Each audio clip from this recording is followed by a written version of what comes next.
Ya, jadi kan waktu kita doa beberapa bulan lalu juga saya sudah sampaikan tahun ini adalah tahun pembalasan, year of recompense. Ya, kalau di dalam bahasa Inggrisnya jelas, tahun kompensasi. Artinya kompensasi itu apa? Saudara mau bayar kompensasi kalau kita mengalami kerugian, misalnya rumah kita, misalnya tanahnya kena pelebaran jalan, maka kita dibayar ganti rugi. Itu namanya kompensasi, saudara. Tapi kalau tanah saudara tidak kena, saudara tidak dapat kompensasi. Berarti tahun ini, saudara, orang-orang yang sudah rugi lama sekali karena taat sama Tuhan, ya percaya Tuhan, nurut Tuhan, ya bukan hanya masalah uang loh, saudara, tolong perhatikan ya. Ketaatan orang Kristen itu yang paling berat adalah ketaatan ketika masalah hati dan perasaan. Uang bisa dicari, betul? Tapi kalau sudah masalah hati dan perasaan, saudara, seringkali ketika saudara dan saya di satu titik, saudara akan bilang, Tuhan, lebih baik ambil semua daripada saya ngalami seperti ini. Ternyata, saudara, yang lebih sakit, yang lebih berat itu adalah bicara masalah hati, perasaan. Tahun ini saya tidak tahu, saudara. Ketika Tuhan bilang tahun ini, ya, tahun lalu Tuhan ngomong itu tahun ini, ya, berarti tahun 2016. Apakah Tuhan mulai menghitungnya secara kalender Yahudi atau secara kalender Gregorian? Saya tidak tahu. Ya, karena ketika Tuhan ngomong tentang tahun, kita mesti hati-hati. Ya, contohnya ketika Tuhan bilang setahun lagi, itu belum tentu 12 bulan. Bisa 23 bulan lebih 29 hari. Supaya saudara ngerti kalau Tuhan bicara tentang setahun 8, itu bisa berarti 1 tahun lebih. Bukan bulat 1 tahun. Itu kalendernya Tuhan, cara Tuhan ngomong. Jadi kalau saudara tiba-tiba dapat nubuat tahun depan, belum tentu pas tahun depannya, dalam arti dari hari ini sampai 12 bulan ke depan. Bisa 15 bulan, 16 bulan, 17 bulan, 18 bulan. Menurut Tuhan itu tetap setahun ke depan. Tapi tidak akan tepat menjadi bulat 2 tahun.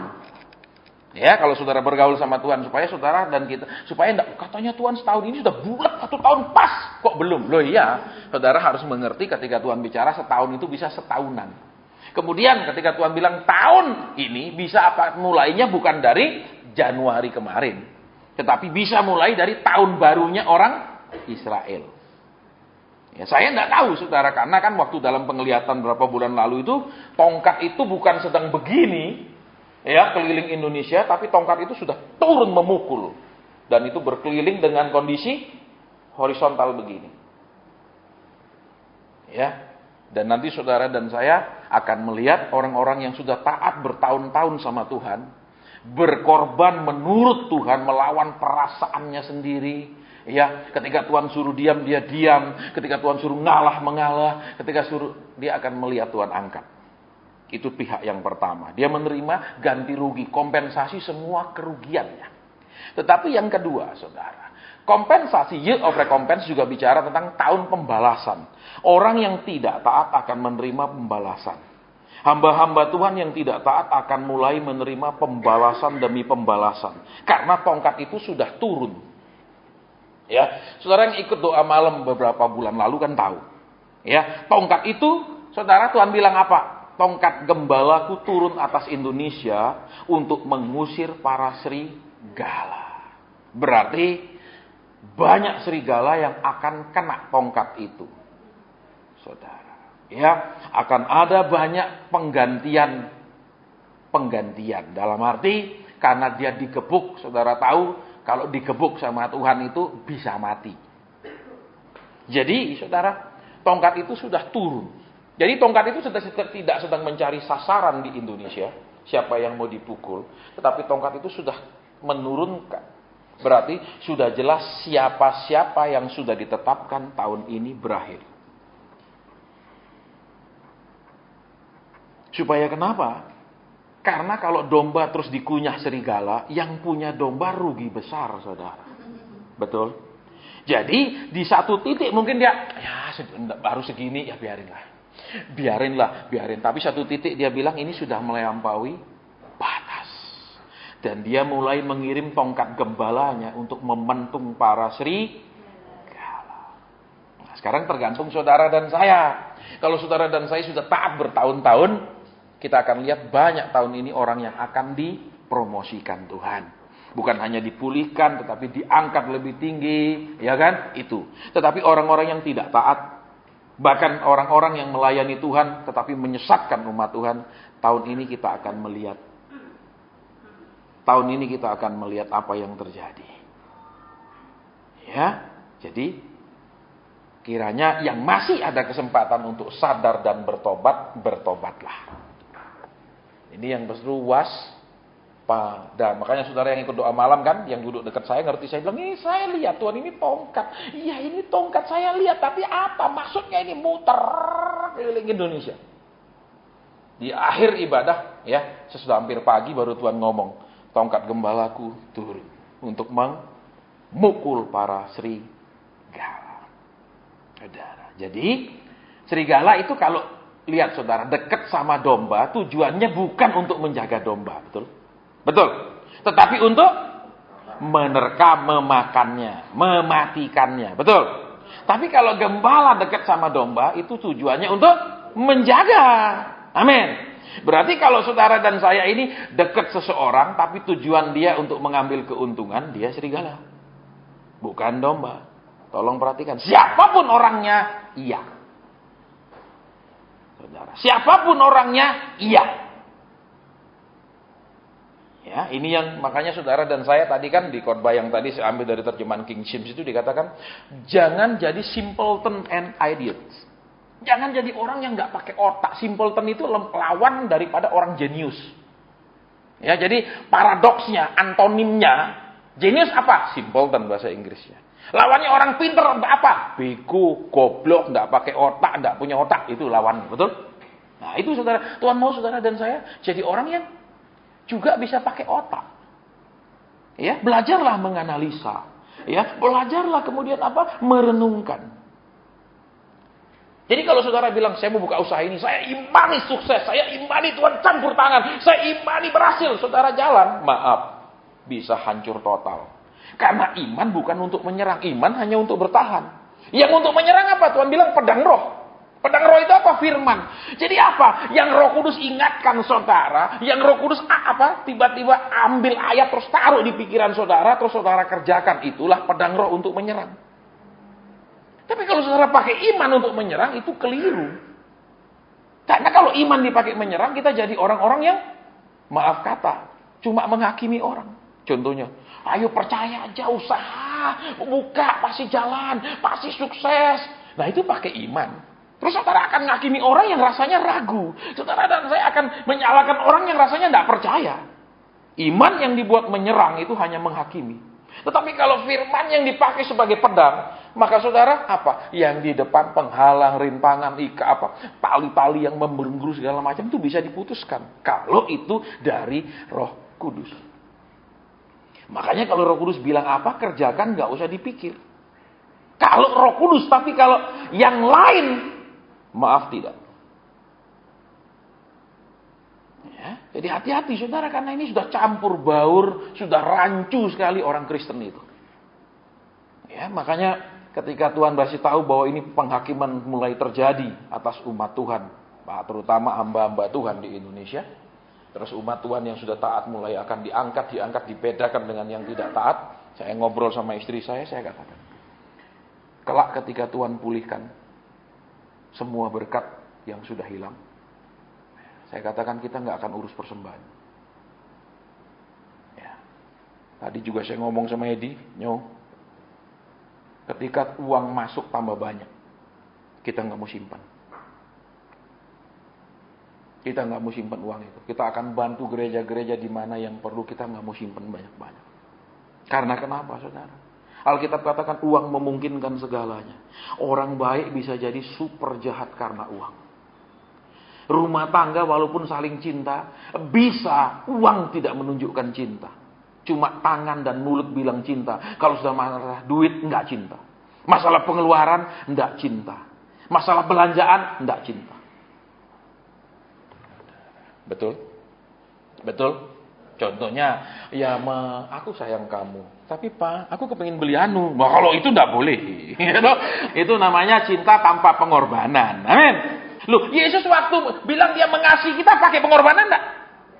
Begitu besar kasih Allah kepada dunia ini sehingga diberikannya anaknya yang Loh, bayangkan, saudara. Cinta itu ada pengorbanannya. Nek cinta maaf cuma pakai ini loh. Itu omong kosong. Cinta gini tak. Apa itu? Betul? Loh, iya apa enggak? Saudara pun bilang, aku cinta Yesus. Tuhan bilang mau taat. Tuhan. Mau nunggu janjiku? Lah kelamaan Tuhan. Mau tetap percaya? Aku ini adalah, apa Tuhan bilang? Di firman Tuhan, aku ini cuma debu tanah. Tuhan bagaimana bisa? Gitu. Saudara, ini yang kita masih hati-hati. Ya. Kita akan melihat, makanya tadi juga saya singgung apa yang pernah Derek Prince katakan. Kalau sudah orang Kristen ini jadi umat Tuhan, itulah perjanjiannya dengan Tuhan. Tidak boleh ditambah perjanjian apapun lagi di luar itu. Seperti yang saya kasih contoh tadi kan. Masa orang sudah nikah, sudah tanda tangan, kan catatan sipil kan, resmi kan nikah suami istri. Nah, minggu depan perlu tidak bikin perjanjian baru bahwa saya sekarang sebagai istrinya akan bersedia memasak, mencucikan baju, mengurus rumah tangga. Ada perjanjian baru? Ketika kemudian saya bersedia mengandung sesuai permintaan suami saya yang mengharapkan anak 3. Misalnya gitu. Ada perjanjian baru lagi? Tidak ada. Satu perjanjian itu sudah mencakup semuanya. Saudara, tidak ada lagi bikin gini, bikin gitu. Terus misalnya, kalau saya sudah punya anak 3, semuanya cantik-cantik untuk modal nanti nikah sama orang kaya, maka suami saya bersedia membelikan saya anu. Ada? Kalau anaknya jelek-jelek, nilai jualnya rendah. Loh, ini kita ngomong fair. Saya pernah, saudara, saya khotbah di gereja nih.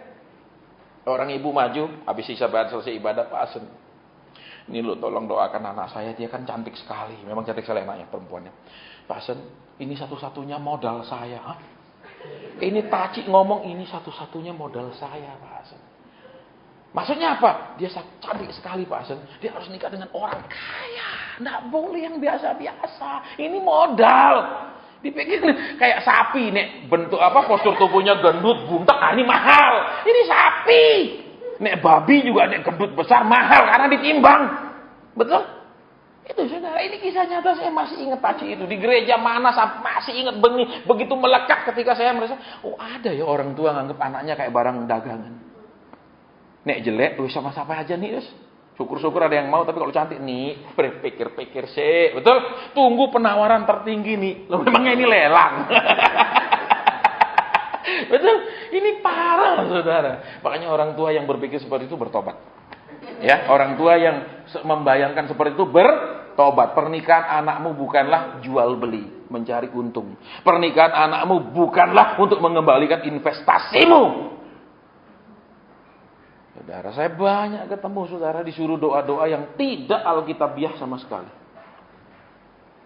Ya Pak Asen, anak saya tamatan luar negeri loh Pak Asen. Biar dia tamatan luar negeri. Saudara, saya mau beritahu satu hal ya.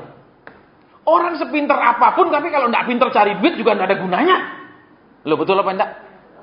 Betul apa enggak? Profesor nih, spesialis dalam luar biasa, tapi tidak laku. Loh, terus buat apa? Ayo. Dokter umum tapi pasiennya full ngantri sampai tengah malam, ayo. Jadi yang paling penting apa? Bisa cari duit, betul? Kalau bahasa koinya bilang cuy cong ya buit caution. Ya itu kan paling penting. Kalau wajah cantik itu cuma nyeneng no mata lo. Orang cantik, orang ganteng cuma nyeneng no mata. Tetapi kalau kelakuannya, perkataannya, sifatnya jelek itu nyakiti hati. Betul? Betul? Lo iya apa enggak? Makanya pilih mana?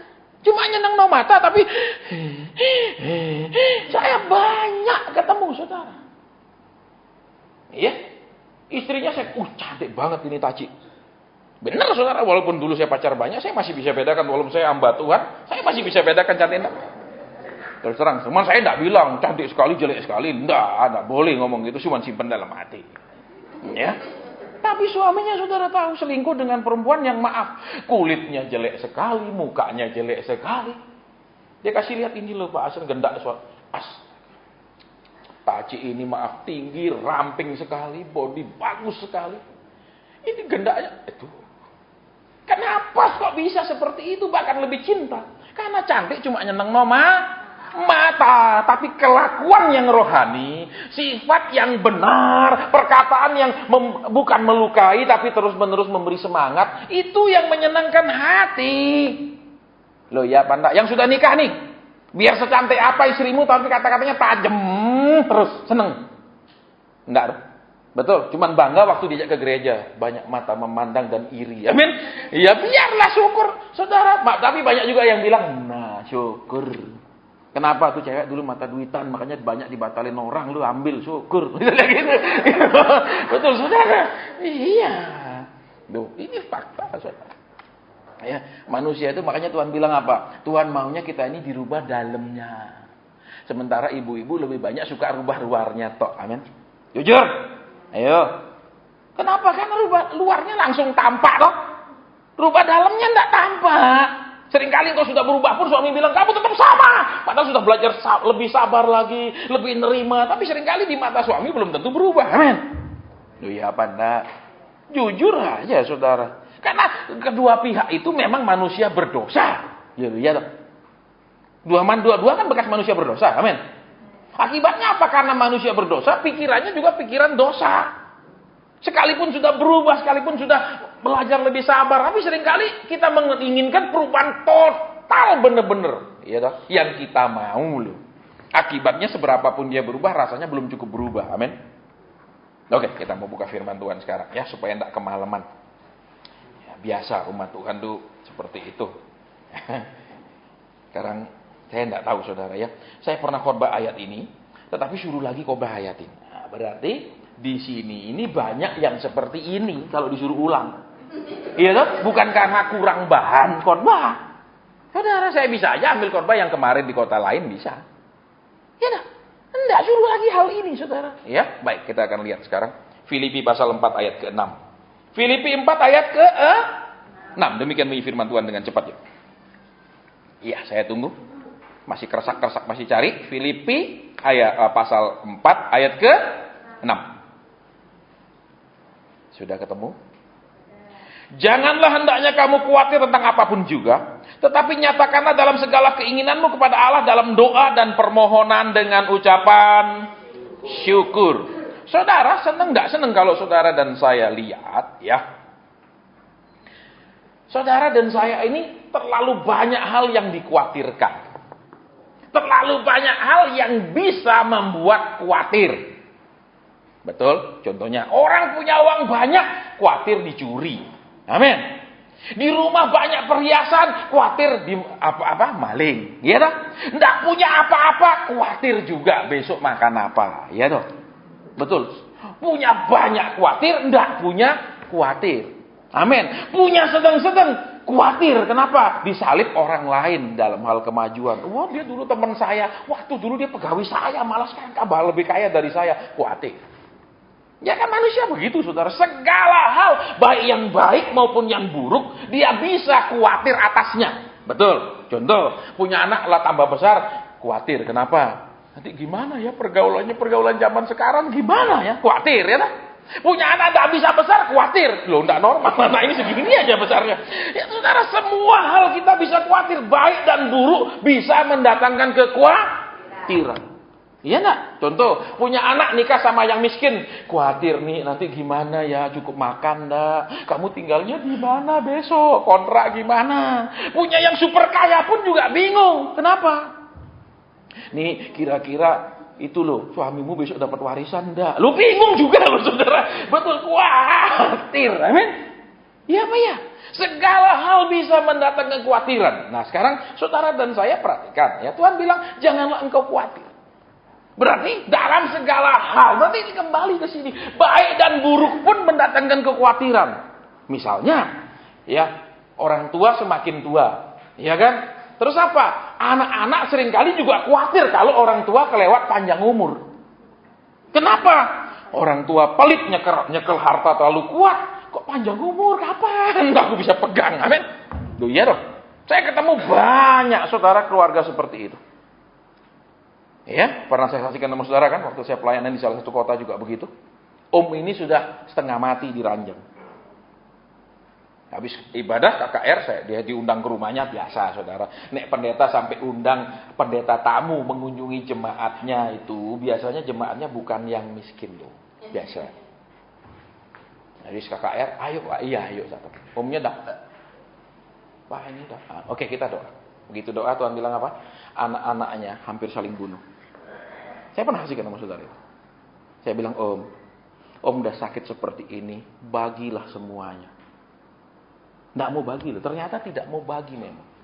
Sudah tinggal nunggu, selesai gitu, nggak mau. Saudara, sekian banyak rumah mewahnya, usaha dia tetap pegang. Sehingga apa? Ketika si papa mulai sakit, anak-anak mulai ancang-ancang. Rumah mewah di sana, ini perang. Udah siap rebutan.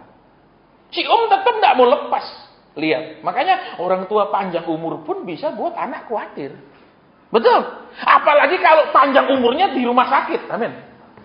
Berbulan-bulan di rumah. Khawatir anak-anak. Amin. Saya pernah, saudara, disuruh doakan. Pak Hasan tolong doakan ini loh. Ya mama saya sudah menghabiskan 3,5 M Pak Hasan di rumah sakit. Tolong ya. Maksudnya apa? Doakan sudah supaya cepat mati. Loh ini kisah nyata, saudara. Keluarga ini padahal keluarga mampu. 3,5 M itu buat mereka masih air kok. Mereka orang kaya. Tetapi ingat, kasih orang tua itu pasti lebih besar daripada kasih anak kepada orang tua.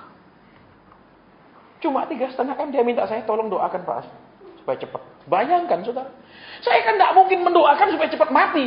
Masa ada hamba Tuhan mendoakan orang supaya cepat mati? Dosa. Wis direlakno supaya cepat, wis berangkat. Bayar rumah sakit mahal gitu loh. Nggak boleh saudara. Ya saya sampai, kok keluarga ini kayak gini. Ya, nilai rumah aja sudah berapa? Ini 3,5 M. Warisan orang tua masih berapa? Dia pikir, udahlah, terus daripada sudah 3,5 mati akhirnya tidak berguna kok wis tua. Hati-hati, saudara. Jadi saudara pun jadi orang tua masih berhikmat ya. Saya mau beritahu saudara ya, berhikmat dalam arti kalau engkau mau rumah tanggamu tetap baik, di hari tuamu baik, ojo diserahno 100% ke anakmu ya sebelum kau mati. Serahno sebagian, tetap kau pegang sebagian. Ingat. Itu tidak 1, 2, 3 contoh saya ketemu orang tua yang diterlantarkan oleh anak sesudah anak terima warisan semua. Nah, kita bisa cinta anak 100%, tapi anak belum cinta itu 100%. Halo? Apalagi misalnya kalau dapat pasangan yang maaf kata bantal ngomong. Tahu bantal ngomong? Itu loh. Saudara, itu bantal lu kan ciu bahasa Cinanya, ya. Itu bantal. Ciu Cianghua. Mau tidur, ayo kamu mesti ambil warisannya. Kamu yang kerja paling keras, jangan kasih titimu. Jangan itu dia gosok terus laki bisa tajam loh. Karena dia pakai ayak besi, menajamkan besi. Tajam anakmu terus akhirnya, betul berubah. Banyak saudara saya ketemu. Ya. Ini kisah nyata saudara. Ada satu, ketika saya melayani di kantor dia, selesai ibadah kita doa biasa kan. Tuhan suruh tumpangi tangan dia. Saya maju, dia duduk paling depan bos. Tuhan bilang kesedihan hatimu karena menantumu langsung. Wah, manifest. Menantunya dan anaknya itu ingin merebut semuanya. Langsung manifestasi. Dia tidak beruntung punya anak yang berbakti. Dia tidak beruntung punya menantu yang mengasihi dia. Salahnya siapa? Salah dia. Amin. Loh, salah tak? Bingung. Salahnya apa, Pak? Ya banyak. Satu, salahnya yang paling gampang. Kenapa tidak mau bagi-bagi ya biar tenang, amin. Betul? Wah, anak dan nikah nih, kau kasih, wis tinggal kita tetap pegang sebagian selesai. Aman, tidak mau saudara gabung tetap. Ya tentu saja antara adik dengan persaudaraan, dia dibeliin mobilan, ini istrinya bilang, lu kita kok tidak dapat, bisa nyanyi terus. Ya tuh, perang, ini kisah nyata. Sampai perang yang terparah, ya. Orang kepercayaannya telepon saya, Pak Hasan bisa enggak tolong sekarang Pak Hasan. Kenapa? Tolong Pak Hasan ini. Wah, bos saya sudah enggak tahu Pak Hasan. Ya, keluarganya banyak begini, tolong segera datang. Itu saudara, 40.000 karyawan. Ya, makanya saudara hati-hati. Amin. Didiklah anak-anak takut akan Tuhan. Enggak usah takut sama saudara. Enggak usah bilang kamu enggak nurut papa, enggak ada warisan. Kamu enggak dengar papa, enggak ada. Arti kau buat dia takut kepadamu bukan kepada Tuhan. Buat dia takut sama Tuhan. Ya, sehingga apa aman ya takut sama Tuhan. Dia tak bikin yang licik-licik. Kan tadi saya sudah sampaikan sama saudara, orang nikah itu banyak kesusahan, betul? Rasul Paulus bilang, amin? Iya dah. Nikah itu, orang yang menikah menyusahkan dirinya dalam banyak hal, amin. Itu kata Alkitab. Terus, karena mereka berpikiran bagaimana menyenangkan pasangan mereka. Ternyata menyenangkan pasangan sulit. Apalagi disenangkan pasangan itu nyaris mustahil. Agak diam. Tapi saya nerimo, Pak.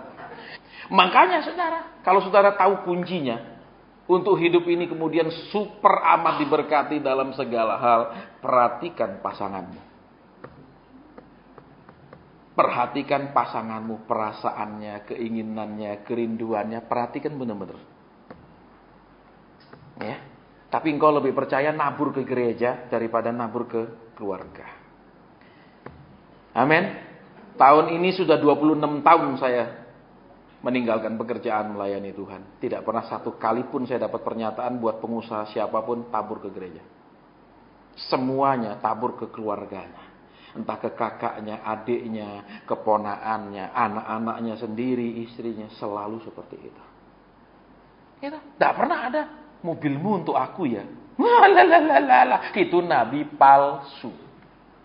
Ya, kalau saudara bahasa Inggrisnya lumayan, saya akan kopikan saudara khotbah-khotbahnya Derek Prince. Ada videonya, tapi kurang bagus memang kalau video, tapi suaranya jernih sekali. Itu semuanya nabi palsu. Karena Derek Prince adalah seorang pengajar dan juga seorang nabi. Seorang nabi harus punya karunia mengajar. Karena kalau dia tidak punya karunia mengajar, dia bisa mendekati klinik. Dia hanya nyampaikan pernyataan-pernyataan tanpa ada ayat firman, tanpa ada pengajaran firman. Tapi seorang yang mengajar juga, dia harus punya karunia nabi. Karena kalau tidak, dia hanya mengajarkan hukum Taurat dan Taurat kepada umat Tuhan. Jadi dua itu harus seimbang. Baik, kita kembali ke sini, saudara. Ya, janganlah engkau khawatir dalam hal apapun juga. Kalau bahasa Inggris saya katakan, don't fret or worry. Fret itu artinya gini, saudara. Jangan terkikis.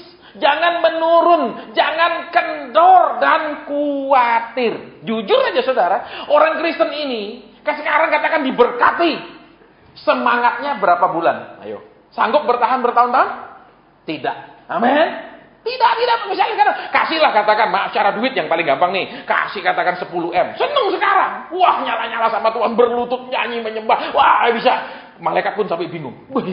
Semangatnya. Ini paling semangat di bumi ini misalnya orang ini ya. Tapi kemudian beberapa bulan kendor lagi kan, biasa lagi kan dengan berkat itu. Betul? Betul apa ya? Biasa lagi, cuma punya segini, betul? Coba. Saudara dulu katakan punya 10 juta sebulan, 20 tahun lalu. Tetap 10 juta sampai hari ini sebulan. Kendor apa? Sukacita. Kendor. Maunya naik terus, betul? Betul apa ya? Lihat. Jadi Alkitab katakan jangan sampai terkikis, jangan sampai kendor. Fret itu gini saudara ya. Saudara misalnya kayak ngamplas itu supaya dia terkikis, itu namanya fret. Jadi orang Kristen ini banyak ketika ada sesuatu yang mengamplas hidupnya, sesuatu yang keras, yang tajam, ya, yang bersifat menipiskan, menghilangkan suatu lapisan, dia lebih banyak jadi kendor. Cara contohnya lapisan pelit. Contohnya lapisan boros. Saudara dan saya kan tidak bisa menyelami hati Tuhan. Ya, jangan pernah merasa saudara dan saya selalu sudah ngerti hati Tuhan. Seperti yang saya tadi cerita. Pokoknya saya imani sukses kerjaan saya kerjakan. Salah. Tuhan, aku mau kerjakan ini. Piye Tuhan? Tanyanya gampang. Engkau berkati enggak? Jangan tanya, boleh enggak? Boleh, belum tentu diberkati. Kalau dia bilang, iya boleh, bisa bangkrut. Sekalipun dia bilang boleh. Karena dia bilang cuma boleh. Tapi kalau diberkati enggak? Kalau Tuhan bilang, diberkati, kerjakan sungguh-sungguh. Oke, jadi kembali.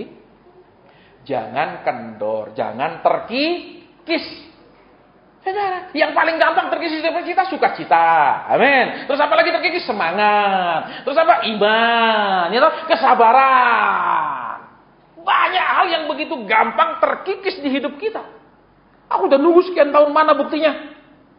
Tuhan bilang, aku lebih lama nunggu kamu supaya berubah. Kamu cuma nunggu aku berapa lama? Halo? Loh? Iya dah. Bayangkan saudara, saya pun sadar Tuhan menunggu saya sekian lama untuk berubah, sekian lama menunggu untuk saya bersedia jadi hamba Tuhan. Lama sekali. Terus ketika dia janji sesuatu, saya bilang, Tuhan, ini sudah sekian tahun. Loh, lamaan siapa nunggu? Halo, agak diam. Tapi Pak, sekarang percepatan. Makanya percepatannya percepat juga sih. Amin. Loh, namanya cepat-cepat ya semua cepat. Cepat sih, cepat bangkrut, cepat tua, ya cepat semua. Hati-hati cepat usang. Ya, oke. Don't fret or worry. Jadi, Tuhan tidak mau saudara dan saya ini gampang terkikis. Ya, gampang menjadi kendor, kurang percaya, gampang ragu. Jangan, kata Tuhan. Terus, instead of worrying, pray. Daripada khawatir, lebih baik berdoa. Jujur saudara, kalau kita malam tidak bisa tidur mikir sampai pagi, jarang orang ketika begitu banyak pikirannya mengambil sikap langsung berdoa. Banyak nurutin terus pikirannya. Betul apa ya? Tuhan bilang, daripada mikir terus, tambah berat, tambah stres, tambah tidak bisa tidur, doa. Itu Tuhan bilang.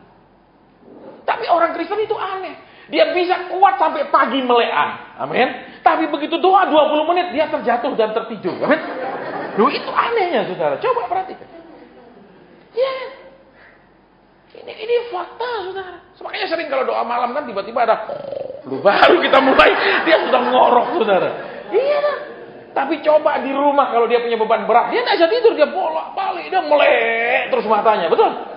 Tapi kenapa aja doa terus dia langsung nyenyak? Lihat, Tuhan bilang daripada instead of worrying, pray. Ya, gantilah semua kekhawatiran itu, terus bawa dalam doa. Itu loh saudara. Jadi ganti daripada terus khawatir, jadi doa. Berarti apa? Kalau kita terus khawatir, sebenarnya Tuhan mau kita terus berdoa. Lebih banyak berdoa, bukan terus-terusan khawatir. Alias, kalau tetap masih khawatir berarti, maaf kata, dia kurang berdoa. Gitu kan artinya. Betul saudara. Orang yang terus khawatir kurang berdoa. Jalan sampai pagi, istri lihat, masih bengong. Tidur istrinya bangun lagi, masih. Ya, bisa ngelamar jadi tugas satpam shift malam. Nah, karena ini satpam nomor 1 enggak pernah tidur. Ya naik gajinya tinggi itu, saudara. Oke, jadi terus. Let petition and praise shift your worries into prayers. Dikatakan apa? Biarlah segala permohonanmu, petisi, mengajukan permohonan, bukan mengklaim janji Tuhan, bukan memperkatakan kata janji Tuhan. Saudara hati-hati ya. Saudara dan saya itu mesti punya roh rendah hati. Jangan mengklaim Tuhan. Maksudnya, engkau mengatakan engkau tidak pernah terlambat.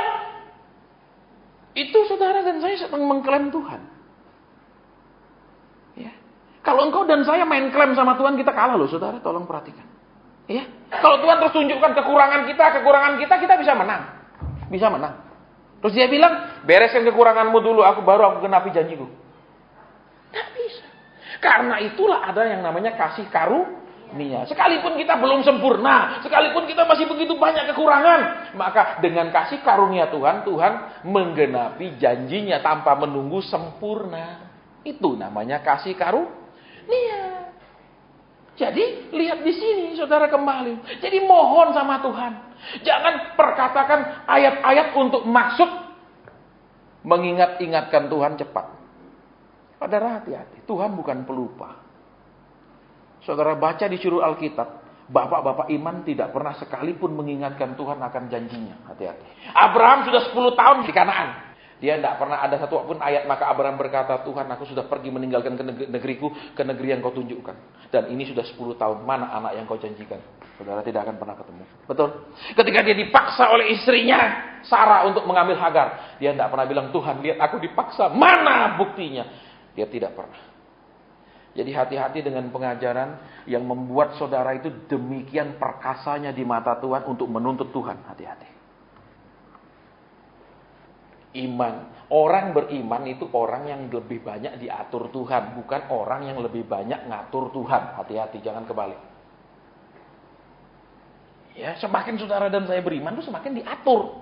Bukan semakin ngatur. Tuhan, aku adakan bulan ini dalam nama Yesus. Woi, keren banget. Yesus diperintah. Amin. Malaikat pasti bilang, calon penghuni neraka. Iya dah, saudara. Pengajaran-pengajaran seperti itu kelihatannya rohani. Kelihatannya membuat kita super beriman. Tetapi di balik iman itu adalah sebuah kesombongan yang luar biasa. Tuhan bilang apa? Kamu jangan main dalam nama Yesus. Enggak. Mau bilang, Tuhan Yesus, kami mohon kau jamah orang itu. Jangan dalam nama Yesus penyakit sembuh. Sombong. Merasa kuasa itu sudah di dalam. Kuasa itu udah serahno sama Tuhan. Tuhan udah lepas nih, kamu pakai sembarang. Tetap kuasa itu di tangan Tuhan. Hati-hati. Makanya saudara sudah lihat kan bulan lalu nggak terjadi apa-apa di kota ini. Nggak terjadi mujizat. Walaupun mengimani, mendoakan, menjerat-jerit. Betul? Nggak terjadi. Kenapa? Kita imani. Terus tersebar di mana-mana. Pendoa sejati itu tidak melihat fakta. Memang nggak melihat fakta. Kalau memang pendoa sejati yang asli. Ini pendoa sejati yang KW ori. KW ori. Saudara-saudara beli barang KW ori itu bukan ori loh, hati-hati. Nah, walaupun KW ori. Kan namanya ada KW-nya. Kalau misalnya ini KW ori ini palsu. Biar namanya KW ori ataupun namanya apa namanya? Klun one itu enggak ada. Itu pasti semua Pak ori titik ori. Enggak ada KW ori, super ori namanya. Enggak ada, itu semua sudah palsu. Iya. Kenapa? Orang merasa ketika dia punya iman, dia bisa melakukan apa saja di luar pimpinan Tuhan. Dia bisa memakai iman menurut kehendaknya sendiri. Itu tidak seperti itu. Ya. Jadi, saudara beriman tanya Tuhan. Ingat itu. Tuhan, aku mau kerja gini boleh enggak? Tuhan, aku mau gini boleh enggak? Tanya, jangan ku iman, ku klaim janji Tuhan. Ku kelilingi. Lah itu bukan tembok Yeriko, goblok. Nah iya tak. Jadi saya enggak memberitahu ini fakta, saudara. Ya, Senin itu saya bangun dengan begitu saya hidupkan HP jam 8, wah, itu WhatsApp masuk sekian banyak, muntah benar-benar saya. Ya ini sudah Kristen, sudah idiot tuh begitu saja. Saya sebenarnya enggak mau lihat konfrontasi. Tapi wis sudah kayak gini wis kelewatan. Ya ini otak sudah enggak dipakai. Loh iya. Pendeta itu tidak berhak mengadakan memberi surat keputusan medis. Tidak ada saudara urus SIM, surat keterangan sehat dari pendeta. Surat keterangan harus dari dokter. Terus kalau saudara punya anak sakit misalnya perlu izin 5 hari libur sekolah, surat keterangan dari gereja atau dari dokter? Dokter. Betul. Orang bisa dinyatakan mati itu dokter yang ngomong. Dinyatakan koma itu dokter yang ngomong, bukan pendeta. Kita tidak diberi wewenang untuk menyatakan. Kita tidak dididik medis, saudara. Pendeta itu tidak ngerti medis. Bagaimana pendeta bisa membuat sebuah pernyataan medis? Tidak bisa. Secara ilmu hukum pun dia tidak berhak di negara manapun. Tidak ada surat keterangan dari pendeta sakit. Surat keterangan mati dari pendeta tidak ada. Kalau ada saudara kita punya anggota keluarga yang meninggal, saudara untuk ngurus pergantian KSK, ngurus apa rekeningnya di bank itu tidak dari surat dari gereja, betul? Itu surat dari rumah sakit atau dokter yang menyatakan dia mati. Sembarang. SMS saya besoknya ada lagi malam, Pak katanya bangkit, meledak saya. Saudara pikir saudara dan saya beriman terus Tuhan nurut sama iman kita? Keliru. Saudara dan saya tetap, sekalipun saudara dan saya beriman, saudara tetap di bawah Tuhan. Ingat itu. Jangan paksa Tuhan dengan iman. Ya, berarti dengan iman saudara dan saya sudah menjadi bosnya Tuhan. Itu sesat. Apa Tuhan bilang? Hendaklah permohonanmu. Lihat. And price. Jadi ketika saudara dan saya ini ada beban, ada kekhawatiran dan lain, cenderungnya ngeluh. Cenderungnya apa? Mewek-mewek sama Tuhan. Cenderungnya apa? Nangis sama Tuhan. Cenderungnya nego sama Tuhan. Kalau bisa dipercepat dan lain-lain. Tuhan bilang, hendaklah permohonanmu dan pujianmu. Tuhan tidak bilang, hendaklah permohonanmu tentang kekhawatiranmu dan lain-lain itu. Plus, apa? Permintaan supaya dipercepat. Permintaan supaya Tuhan tolong. Bukan. Tapi Tuhan bilang, permohonan dan pujian. Berarti Sesusah apapun kita mohon, tapi terus ingat, ada pengingat, Tuhan terima kasih. Aku ingat dulu Engkau tolong aku. Aku ingat dulu aku pernah punya masalah gini, Engkau lepaskan aku. Aku ingat. Harus ada pujian mengingat-ingat kebaikan Tuhan yang dulu. Berarti ingat. Orang meminta tapi sama sekali tidak ingat kebaikan Tuhan yang dulu, itu tidak sah menurut firman Tuhan. Ingat itu. Jadi kalau susah tapi ingat. Kayak saya, Tuhan terima kasih. Saya pernah tidur di kertas koran ketika saya diproses Tuhan. Ibu bapak saya tidak pernah ceritakan, saudara. Waktu saya diproses Tuhan tidur di koran. Kenapa? Tidak bisa tinggal di kos yang baik, yang lengkap. Apalagi kamar mandi dalam. Saya tinggal di kos yang cuma kamar tok. Tidak ada ranjang. Karena kan kalau ada ranjangnya, ada mejanya itu harganya per bulan mahal. Jadi saya cari yang hanya ruangan tok, tidak ada apapun. Jadi tidak punya uang, pakai koran. Terus bantalnya, celana-celana dijejer jadi bantal. Aku pernah ngalamin. Sehingga ketika ada problema, Tuhan, terima kasih. Waktu itu pun Kau tolong aku. Jadi, jangan cuma ngeluhnya tok yang diajukan. Jangan cuma permohonannya tok yang diajukan. Ingatlah kebaikan-kebaikan. Tuhan bilang terima kasih Engkau pernah begitu setia kepadaku. Terima kasih aku ingat. Berkatakan supaya jangan jadi orang gak cengli, lupa budi sama Tuhan. Halo? Walaupun mungkin namanya Budiman. Ya, terus lihat di sini. Lihat itu, hendaklah kiranya permohonanmu dan pujianmu merubah segala kekhawatiranmu menjadi doa. Berarti yang disebut berdoa itu bukan hanya meminta, tetapi juga memuji. Sekalipun ada permintaan, tapi juga ada pujian. Jangan hanya minta tok. Lihat, ini yang Alkitab tulis di dalam terjemahan The Message. Terus, letting God know your concerns. Ya, lihat, dikatakan terjemahnya begini ya. Hendaklah permohonanmu dan pujianmu merubah segala kekhawatiranmu menjadi doa. Berarti ketika saudara dan saya khawatir, Tuhan mau itu dirubah menjadi doa. Khawatir ini doa, khawatir itu doa. Berarti seberapa khawatirnya saudara sebenarnya harus seimbang dengan sebanyak apa saudara dan saya berdoa. Itu terjemahnya. Your worries into prayers. Ada jamak. Bukan worry into prayer. Single. Ini jamak. Kekhawatiran-kekhawatiran menjadi doa. Terus, letting God know your concern. Ya. Untuk membuat Tuhan itu tahu segala prihatinanmu.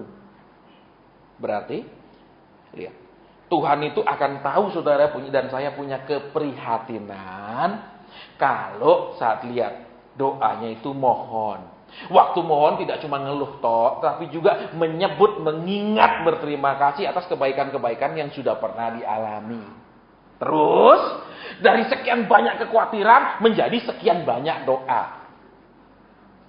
Ini saudara, kalau bahasa Inggrisnya. Kemudian, ya, before you know it, a sense of God's fullness, everything coming together for good. Jadi, before you know it, sebelum engkau ngerti apa-apa, ya, sebelum engkau menyadarinya, a sense of God's fullness, ya, kepenuhan Tuhan itu akan datang kepadamu untuk segala kebaikan. Itu terjemahnya.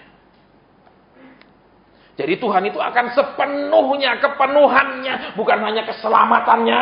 Saudara dan saya selamat tapi hidup kurang, itu tidak penuh, masih ada kekurangan. Ya toh, saudara dan saya diberkati tapi rumah tangga kayak neraka, itu juga ada kekurangan. Tuhan bilang, fullness, keseluruhan. Saya bayangkan kalau sudah punya, nggak ada susahnya, ternyata susah, saudara. Baru saya ngerti, kenapa setan itu bisa ganggu siapapun. Betul, seperti yang saya sampaikan dulu, setan yang cuma ganggu orang miskin itu setan kelas 3, cuma ganggu dompetnya. Ya toh, tapi kalau setan yang bisa ganggu orang kaya itu, setan level tinggi. Sudah kaya pun susah, itu levelnya tinggi setannya, saudara. Ya toh? Ya itu setan apa? Setan tamak, tidak pernah puas. Amin. Setan apa? Selalu bandingkan diri, ada orang lain yang lebih kaya. Itu setannya lebih tinggi, saudara. Amin. Agak diam. Ya.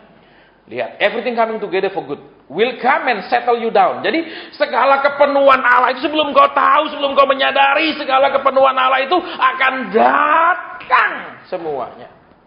Saudara, untuk kebaikan. Terus akan datang dan settle you down, akan menenangkanmu. Settle you down. Settle down, menyelesaikan. Bukan hanya menenangkan, tapi juga menyelesaikan segalanya. Settle down. Apa? Menyelesaikan semuanya. Itu settle down. Berarti, lihat.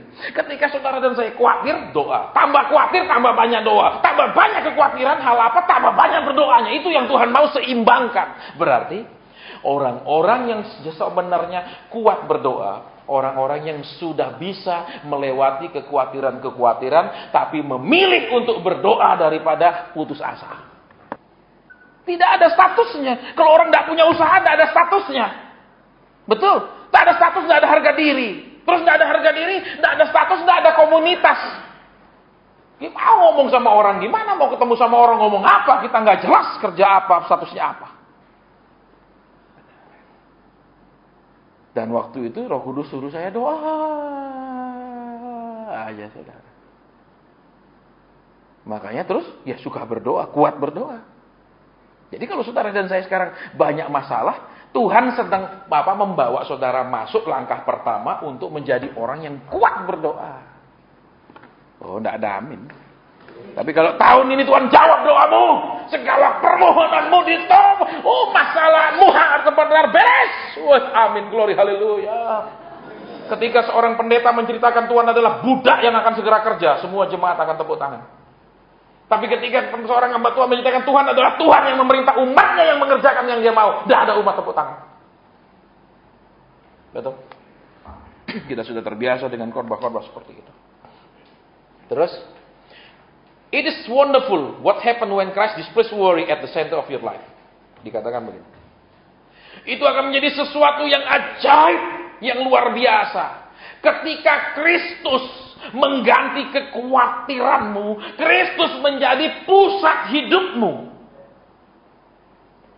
Berarti, orang yang bisa meninggikan Yesus di hidupnya, orang yang bisa segala sesuatu tergantung Yesus, segala keputusan tanya Yesus, segala perintah Yesus yang dia lakukan adalah orang-orang yang sudah melewati segala macam kekhawatiran dan kecemasan di hidupnya. Kami pun hamba Tuhan bisa tidak menempatkan Yesus menjadi pusat. Kami bisa menempatkan sinode menjadi pusat. Kedua, kami bisa menempatkan diri kami menjadi pusat. Untuk apa? Uang untuk kami. Semua pelayanan untuk kami. Semua berkat untuk kami. Semua khotbah untuk keuntungan kami. Iya kan? Bisa. Bukan untuk Kristus. Alkitab katakan banyak orang memberitakan Injil untuk mengambil keuntungan. Keuntungan apa? Memberitakan Injil. Perpuluhan. Itu mendatangkan keuntungan, saudara. Maka itu doktrin perpuluhan terus dipertahankan. Saudara perhatikan di dalam sejarah gereja. Ya, mulai dari Tuhan Yesus mati, kemudian Petrus, kemudian para bapak-bapak gereja, tidak pernah ada praktik perpuluhan. Sampai perpisahan antara gereja Ortodok Barat dan Ortodok Timur, tidak pernah ada perpuluhan. Sampai sudah gereja Ortodok Barat Timur berpisah, kemudian timbullah gereja Katolik pada abad ke-6, tidak ada perpuluhan. Makanya sampai hari ini gereja Katolik tidak pernah menekankan perpuluhan, tidak ada khotbah perpuluhan, doktrin perpuluhan, karena mereka mengikuti gereja mula-mula yang memang tidak ada dasar perpuluhan.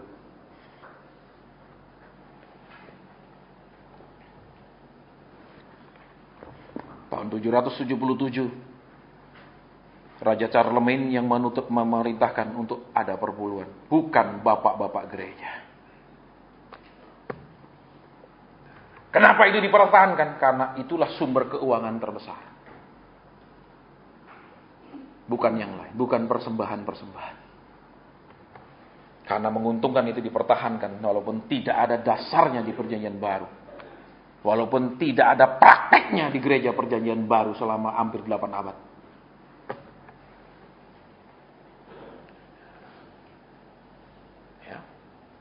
Sekarang kita mau lihat. Akhir dari segala kekhawatiran. Kita harus rubah jadi doa. Waktu doa pun harus bersifat memohon, jangan maksa. Jangan ingat-ingatkan Tuhan janji-janjinya. Tidak perlu. Dia ingat janjinya, saudara. Kita yang sering tidak ingat janji kita, amin. Contohnya, saudara-saudara siapa yang mau hidup sungguh-sungguh berdiri semua, amin. Saudara-saudara siapa yang menyerahkan hidupnya sama Tuhan, maju semua. Omong kosong, janji-janji palsu. Betul? Saya dulu gitu, masih di kaum muda. Ketika KKR ada hamba Tuhan bilang, siapa yang mau menyerahkan hidupnya, saya maju. Tahun 90 Tuhan bilang, tinggalkan kerjaan jadi hambaku. Mau. Padahal dulu maju waktu pendeta.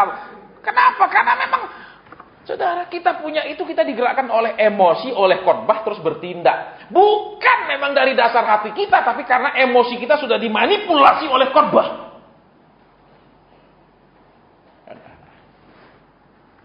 Ya. Jadi khotbah tidak ada manipulasi. Saya nggak cerita gini-gini terus mari menabur. Itu manipulasi. Terus saya kira, misalnya pelayanan saya di pedalaman nih, sikat gigi di sungai. Nya sebelahnya pas. Saya punya semua pelayan. Saya nggak pernah tunjukkan sama saudara. Supaya kenapa? Itu caranya, ayo saudara nabur. Saudara pasti tergerak. Wih kasihan. Wah kasihannya pelayanan. Gitu. Itu kan manipulasi lewat mata. Mengundang belas kasihan. Jadi kalau saudara mau kasih, nggak usah pakai gitu. Tanya Tuhan. Nggak usah lagi dengar begini-gini, Tuhan aku kasih enggak, kalau enggak, enggak dosa saudara ketika tidak digerakkan, tidak memberi. Ya.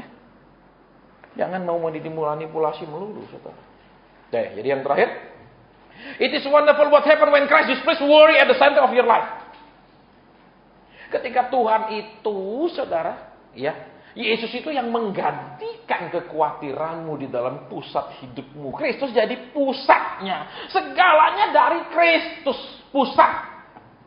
Jadi tindakan apa? Tuhan yang suruh. Saya gini, Tuhan suruh saya begini. Saya enggak gini, Tuhan suruh. Betul? Tapi kan perempuan selalu ketakutan. Belum tentu. Dia buktinya enggak takut diambil jadi istri oleh engkau yang menakutkan itu. Amin. Memang saudara kalau kaya itu mesti hati-hati. Alkitab bilang orang kaya sukar masuk. Karena buktinya di neraka pun orang kaya sombongnya tidak hilang. Betul? Sudah di neraka nih loh, minum aja tidak bisa, kepanasan disiksa. Masih perintah Bapak Abraham, kalau bisa suruh Lazarus. Loh. Betul saudara? Masih di neraka aja main perintah. Apalagi di bumi, amin. Loh. Makanya saudara-saudara ini kalau punya suami kaya mesti doakan dia supaya rendah hati. Jangan bangga, Tuhan berikan dia rendah hati terus. Berikan dia berkenan sama Tuhan terus. Jangan hatinya seperti orang kaya yang ditutur jalan kita. Begitu, jangan bangga. Karena kekayaan bisa membuat kita sombong. Yakin, orang miskin pun sombong. Biar miskin tapi sombong, amin. Kalau kita cari uang, kita bisa dapat uang tapi nggak dapat surga. Karena yang kita cari memang uang. Ya terimalah uang di bumi. Matilah dan masuk neraka. Itu jelas.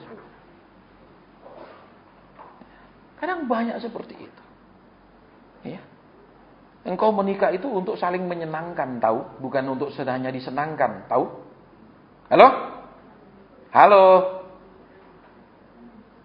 Ya. Alkitab dengan jelas bilang, saudara, laki yang cenderung bermasalah, bukan perempuan. Makanya Tuhan itu kalau sama laki lebih berat hukumnya, aturannya, peraturannya daripada sama perempuan. Buktinya Tuhan bilang apa? Hai suami, kasih istrimu supaya doamu tidak terhalang. Tapi tidak pernah ada ayat, hai istri, hormati suamimu, tunduk sama suamimu supaya doamu tidak terhalang. Tidak ada ayat itu, saudara. Betul? Betul. Berarti buat laki-laki memang punya kecenderungan seperti itu. Lebih cenderung dia dominan. Itu namanya man chauvinis. Chauvinisme laki-laki.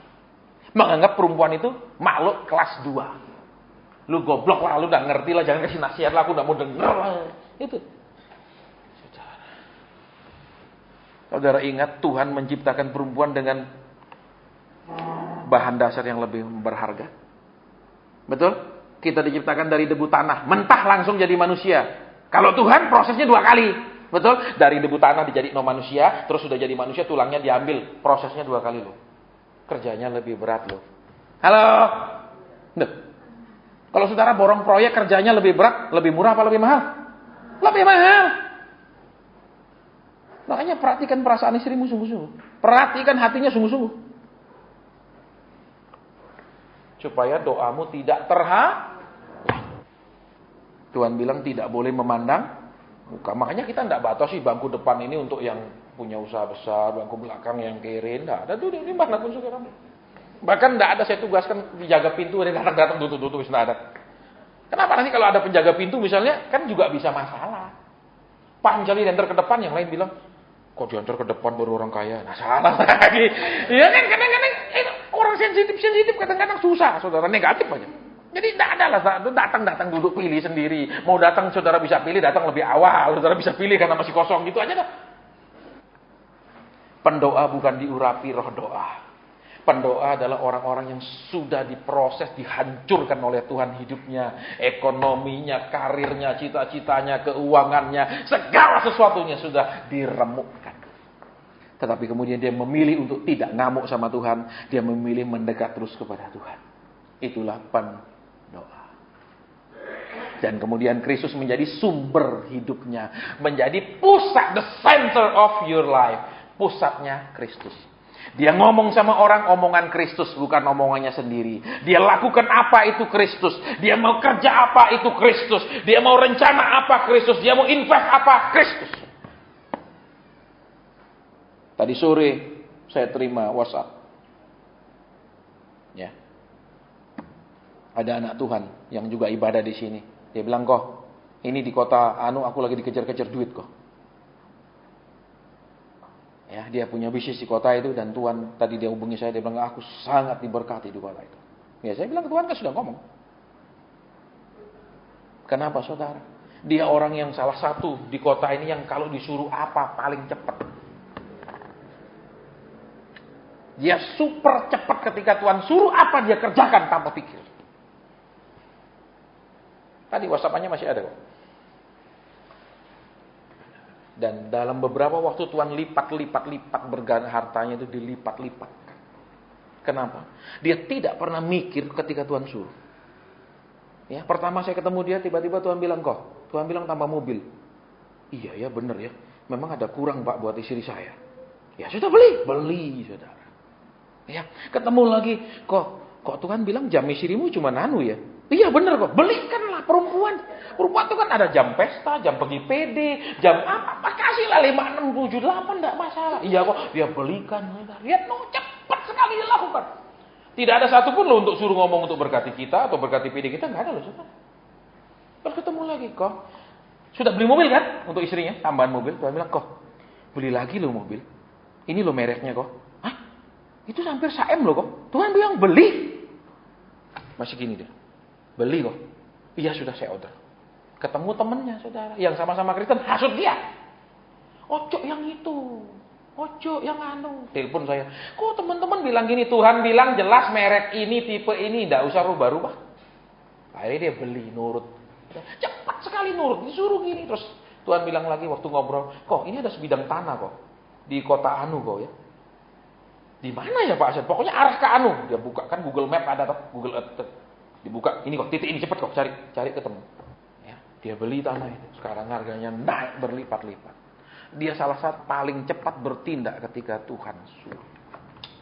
Ada yang cepat bertindak, ada yang agak lambat bertindak. Dia yang hal itu paling cepat. Ya.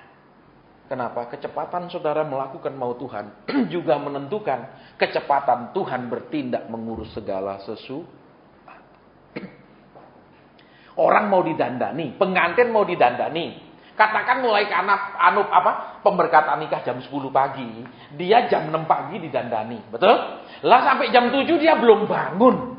Terus kapan didandaninya? Tentu saja mundur. Amin. Amin. Lah Tuhan mau mendandani hidup saudara dan saya. Ada ayatnya saudara. Ya, Tuhan itu mendandani umat Tuhan. Tapi saudara dan saya ini tidak bekerja sama dengan Tuhan, bertindak lebih cepat, menyiapkan diri lebih cepat. Dia nunggu tuh.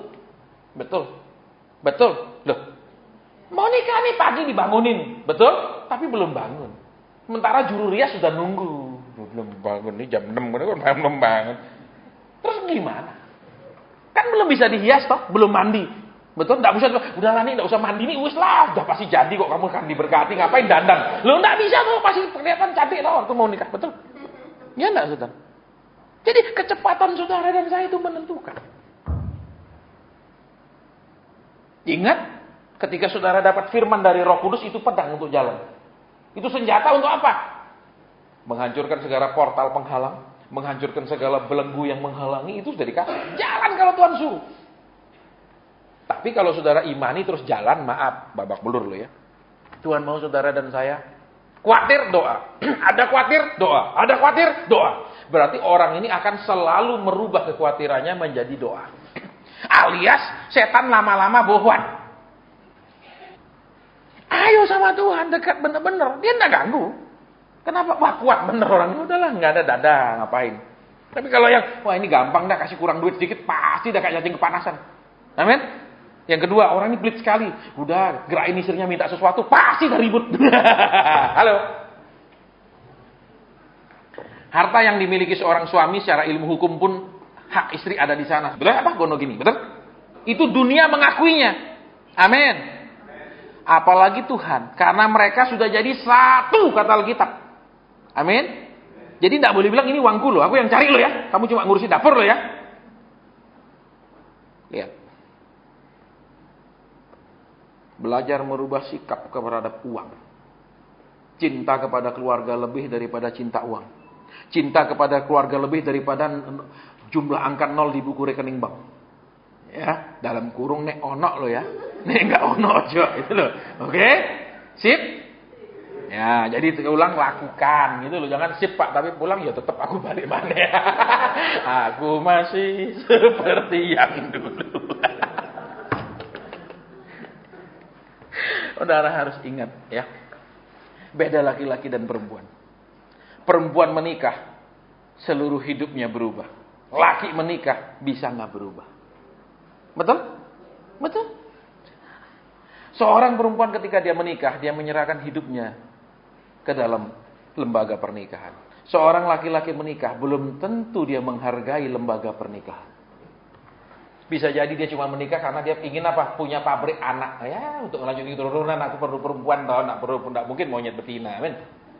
Ya dah. Jadi dia perlakukan istrinya cuma sebagai pabrik anak. Kedua, ya sebagai penjaga rumah, ya amin. Iya dah. Saudara, itu salah. Tolong perhatikan, itu salah. Kalau kita bilang mereka suami istri itu adalah rekan sepewaris. Jadi sama-sama punya hak waris. Tidak ada lebih besar, lebih kecil. Itu kata Alkitab.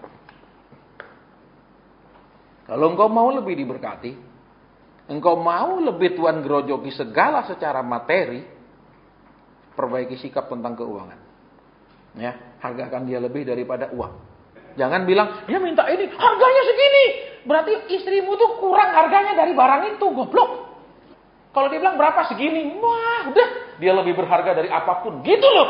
Halo, Duh, saya pernah datang ke PD kita, bawa tas Hermes yang asli, itu yang hampir 1 M, yang gede segini loh, yang segini, yang terbaru punya model, itu hampir 1 M. Ya baik tuh. Kenapa? Loh kalau bisa beli, belilah. Kenapa? Amin. Loh kenapa bukan sombong? Loh dia punya uang kenapa?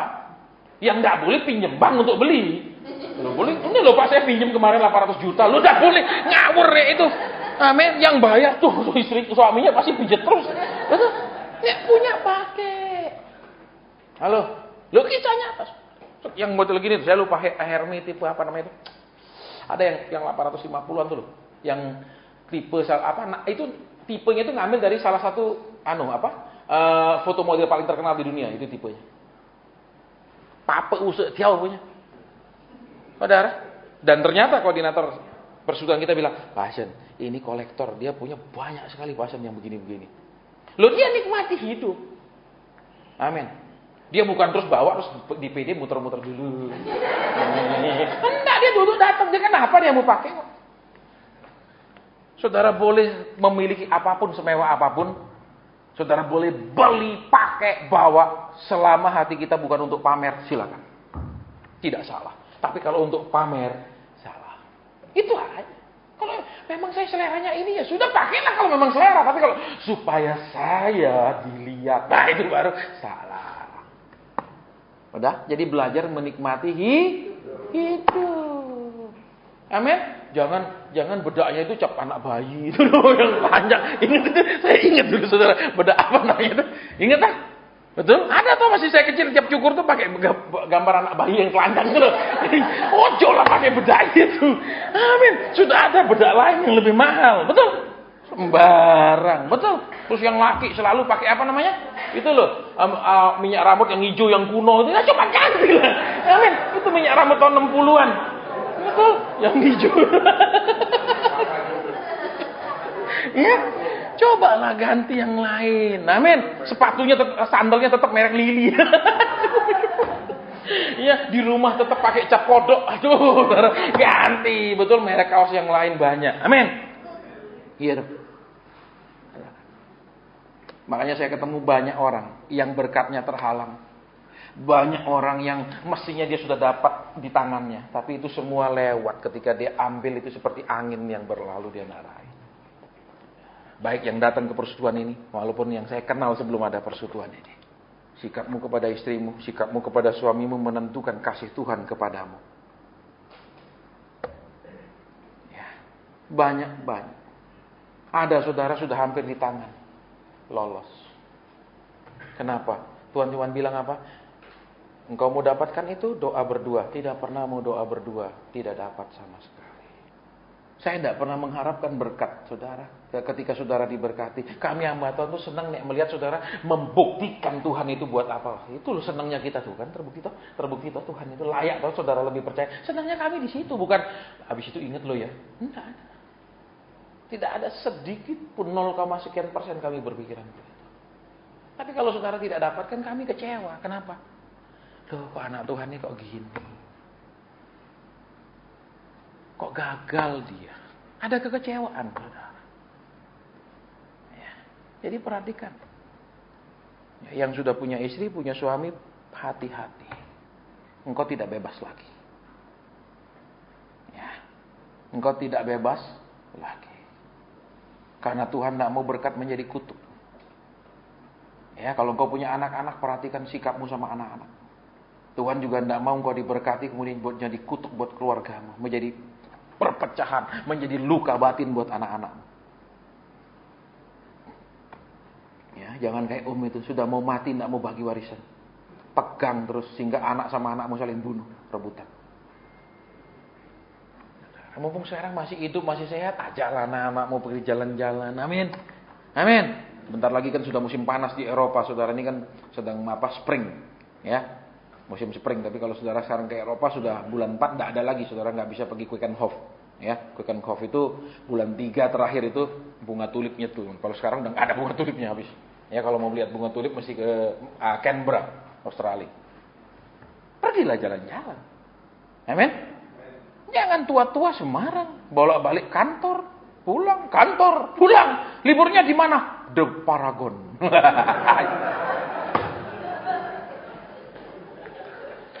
Saudara, saya akan sangat senang kalau saudara tiba-tiba WhatsApp, Pak Hasan, saya di Champs-Élysées. Tahu saudara Champs-Élysées?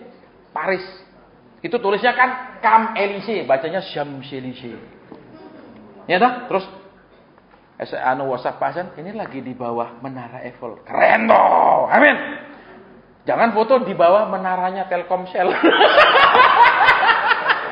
Loh itu sano. Sama menara, tapi kan jauh sekali menara Telkomsel sama menara. Amin. Betul, saudara. Ya pergilah, ajak istrimu bikin seneng. Saudara, saya masih cari, saya punya file. Indeks kebahagiaan itu juga bisa diukur dari jumlah uang yang dikeluarkan untuk berlibur. Ya, itu ada, tapi saya lupa, saya save di komputer saya di mana itu filenya. Itu ada. Ternyata indeks kebahagiaan itu bisa diukur loh, saudara. Termasuk salah satu tolak ukurnya berapa uang yang dihabiskan untuk berlibur. Itu juga salah satu tolak ukur indeks kebahagiaan.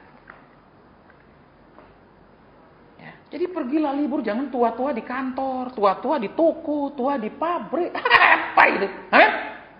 Loh, tiba-tiba suwe sudah. Ya terus baru bilang, ayo yang kita pergi. Pergi kemana? Naik kursi roda, kasihan dorong-dorong. Amin. Masih sehat, pelit, sudah mau bular gini baru pergi. Ini loh Pak, Gunung Titlis sama kayak Bandungan ya.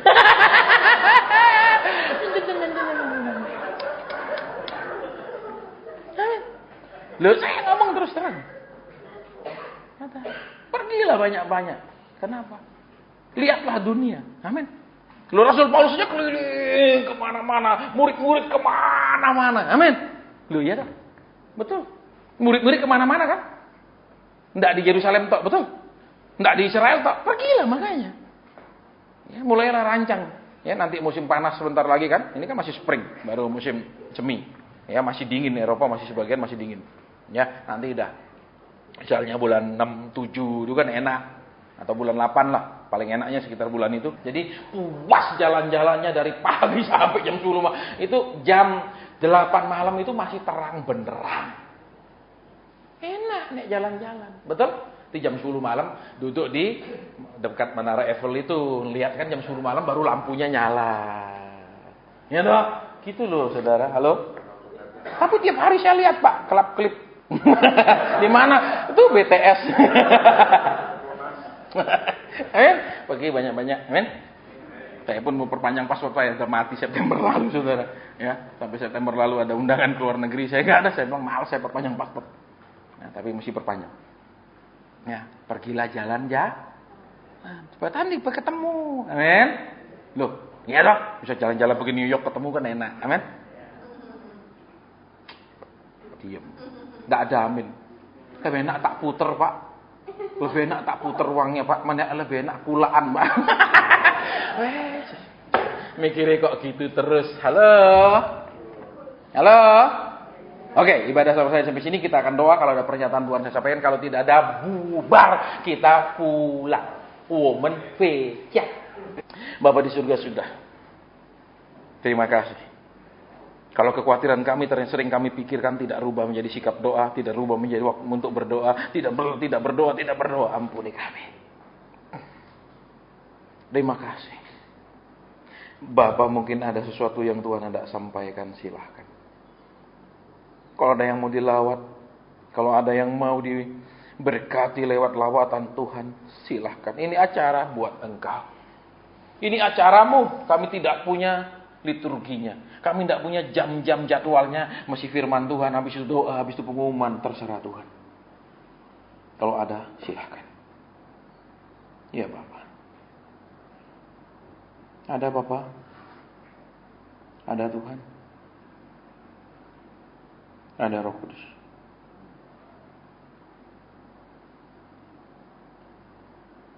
Amin. Saudara, dari tadi saya cuma dengar kata pinggang. Siapa yang saat ini memang pinggangnya parah? Pinggangnya parah, yang perlu didoakan. Pinggang. Beda dengan punggung. Pinggang selalu agak bawah, punggung agak atas.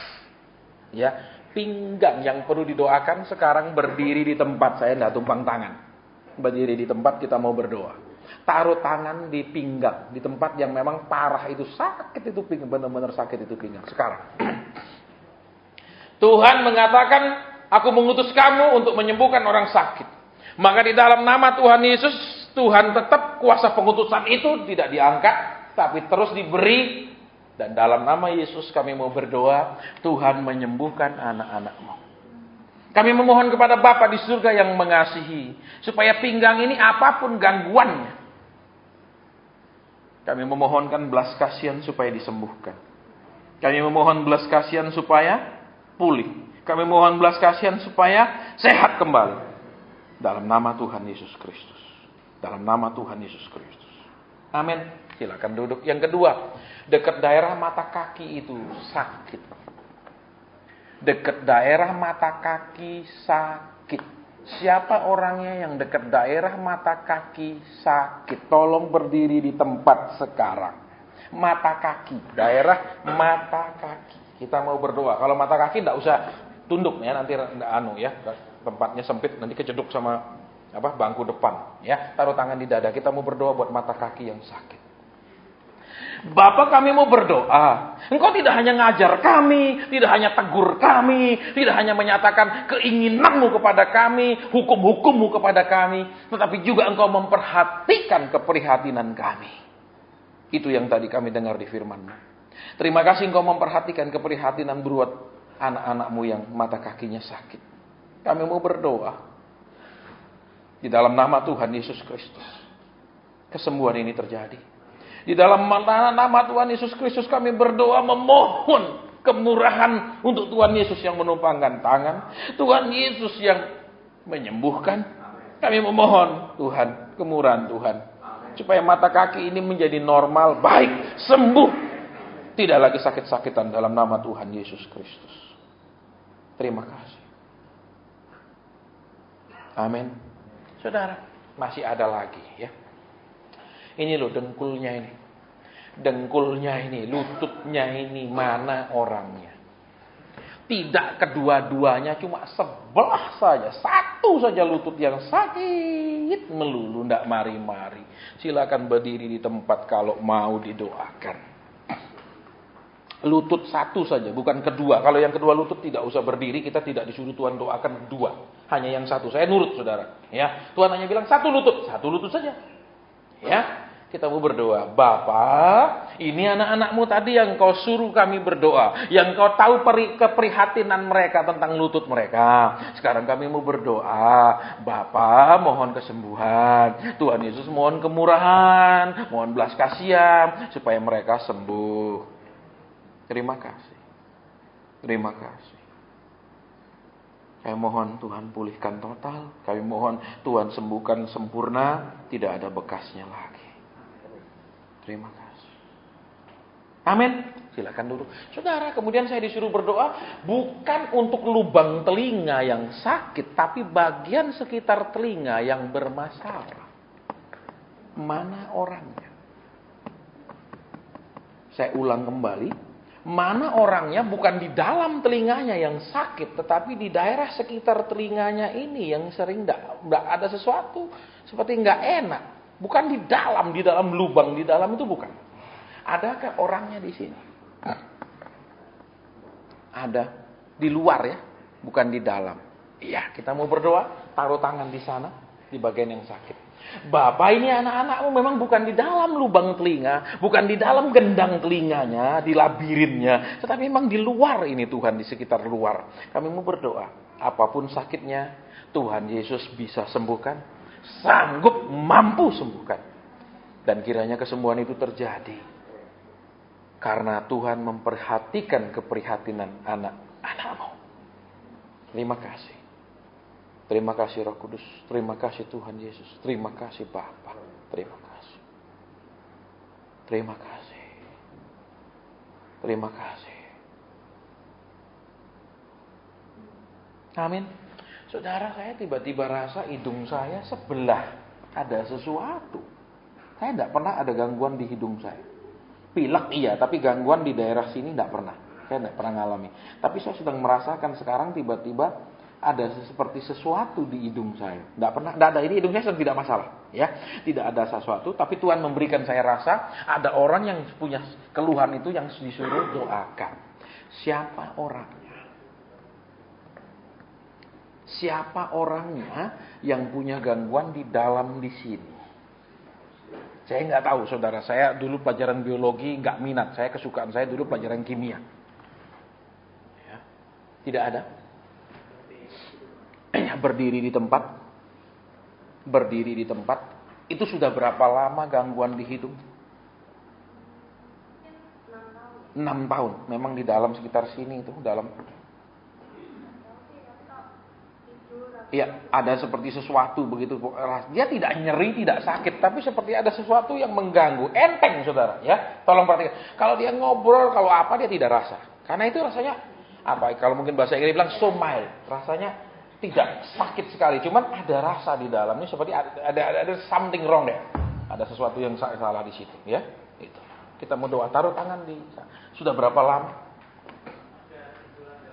Iya, itu polip. Ada polip berarti kalau benjolan. Baik, kita mau berdoa. Taruh tangan di hidung yang sekarang. Bapak, ini anakmu yang tadi engkau kasih lihat. Ada sesuatu di hidungnya. Tidak nyeri, tidak sakit. Tetapi ada sesuatu yang mengganggu. Bapak, Tuhan Yesus mengajar kami. Apa saja yang kamu minta kepada Bapa di dalam namaku diberi. Kami minta kepada Bapa di dalam nama Tuhan Yesus. Karena Tuhan Yesus yang mengajarnya. Kami tahu Bapa pasti memberinya. Maka kami memohonkan kesembuhan buat saudara-saudara kami. Penyakit-penyakit ini hilang. Penyakit-penyakit ini dibuang keluar jauh. Dalam nama Tuhan Yesus Kristus. Terima kasih Bapa. Terima kasih Tuhan. Terima kasih. Amin. Saudara, saya disuruh berdoa buat cek. Saya nggak tahu ini cek apa. Cek. Tiba-tiba Tuhan bilang doakan cek. Saya nggak tahu. Ini cek blong kau dapat dari orang. Atau kau buka cek akan blong. Saya nggak tahu. Ini cek apa? Tuhan bilang doakan cek titik. Gitu aja. Adakah orangnya di sini yang memang cek? Tidak ada cek yang perlu didoakan. Nah sekarang siapa ini cek ini bukan tagihan? Cek. Cek. Saya nggak tahu ceknya bolong, ceknya bermasalah, pokoknya cek. Hanya satu orang. Habis ini tidak ada lagi loh, saudara. Jangan nunggu saya di depan, saya juga cek. Tidak ada, urus sendiri. Jangan suruh saya ulang-ulang doa, saudara. Ya, kenapa? Karena Tuhan suruh doakan cek. Ya sudah. Kita mau doakan cek. Saya nggak tahu tiba-tiba Tuhan bilang doakan cek. Kayak gitu aja singkat.